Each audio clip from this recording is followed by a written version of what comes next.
ეს ორი სურათი. და როდესაც საუბრობთ მათ შორის ვენის კონვენციაზე. პირველი გახლავთ ინტერვიუ, სადაც გერმანიის ელჩი ბანერის ფონზე თავისუფლება მზიას მისცა ინტერვიუ. ეს გახლავთ ვენის კონვენციის 51 მუხლის პირველი პუნქტის პირდაპირ დარღვევა. ეს არის ჩარევა ადგილსამყოფელი ქვეყნის მართლმსაჯულებაში დიპლომატის მხრიდან. ეს არის პირდაპირ დარღვევა ვენის კონვენციის. მეორე სურათი, სადაც ის ასევე ბანერით რაღაც სიგნალებს გვიგზავნის, როგორც ჩანს, სადაც წერია მონა.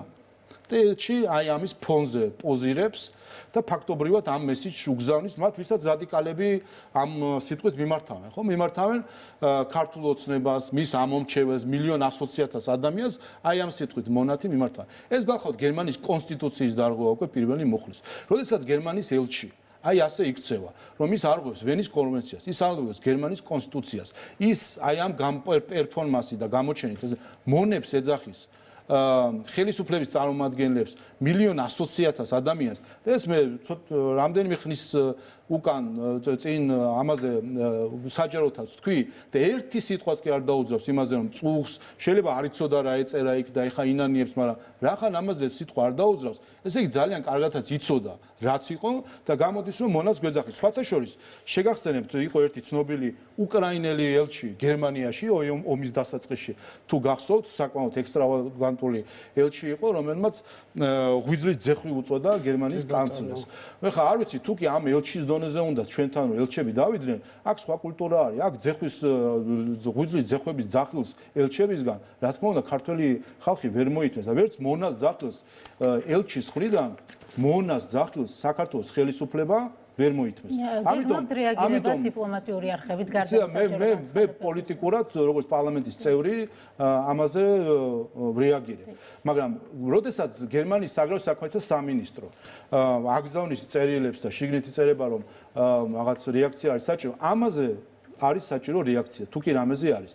გვაქვს ეს პასუხი გერმანიის ელჩმა, საელჩომ, გერმანიის საგარეო საქმეთა სამინისტრომ არის თუ არა მისაღები რომ ადამიანის ღირსების შემლახავი ტერმინოლოგიით მონას ძახილით გერმანიის ელჩი მონათი მოიხსენიებდეს ხელისუფლებას ამის ეს ამ ფონზე გამოჩენა არის თუ არა ტოლერირება ადამიანის ღირსების შეურაცხყოფისა თუ ასე ვთქვათ შელახვისა და აპირებენ თუ და გააკეთონ ამაზე განმარტება და შემდეგ იცი სიამბეში რა მოხდება არაფერი არ მოხდება ასე ჩუმად ჩაატარებენ ამ ყველაფერს ისევ აქეთ გაღმა შემოგვედავებიან ჩვენ რომ იცი ეს არის თავდასხმა ელჩი არ არის თავდასხმა არ არის კიდევ ერთხელ პოსტსკრიპტუმად აქაც ვიტყვი როგორც პოსტებში წერ ეს არის ლეგიტიმური კრიტიკა როდესაც მე ელჩი მეძახის მონას აი ასეთ რაღაცებს აკეთებს მე მაინტერესებს პასუხი აცნობიერებდა ის თუ არა სადიჯი და საერთოდ რა ბანერების წინ იჯდა და მე მგონი ამდენ წინ დახედულობა ერთს უნდა კონდეს რომ რაღაცა უცხოენაზე თუ წერია